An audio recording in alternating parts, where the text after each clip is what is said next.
everybody, welcome to the Jayda InStitches show. It's the end of June, which means we're halfway through the year, and we're also halfway through our 2019 folk art calendar blanket.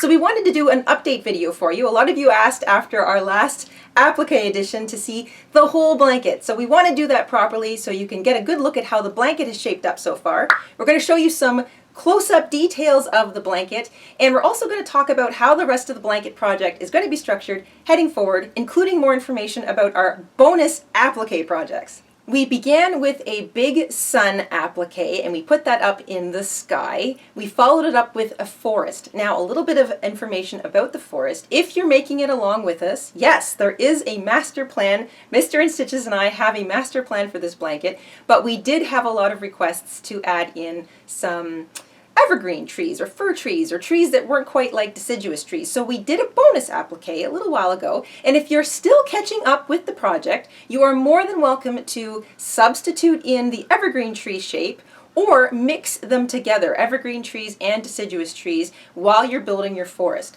There will be ample opportunity to add extra bonus appliques at the end of the blanket, but we don't want anybody racing ahead and just sort of sticking them in anywhere they want willy-nilly because it might interfere with placement of other things.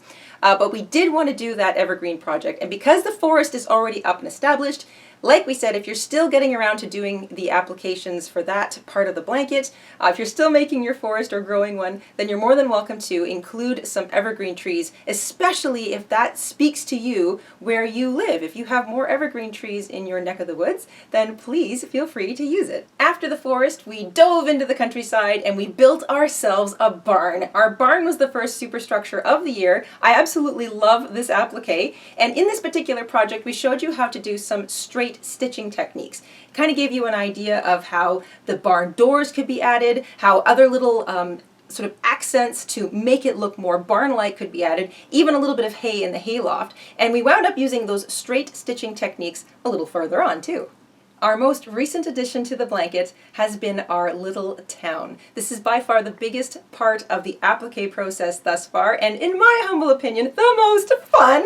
I have had so much fun designing these little houses, changing up their colors, deciding where to put their windows and doors. We showed you how to make some French knots, which are a really handy little embroidery technique to make little tiny things like doorknobs or little bits of flowers. Fun ways to add even more detail to your already very detailed little town. And now a little more information on our bonus appliques. If it's a bonus applique tutorial, you'll see this.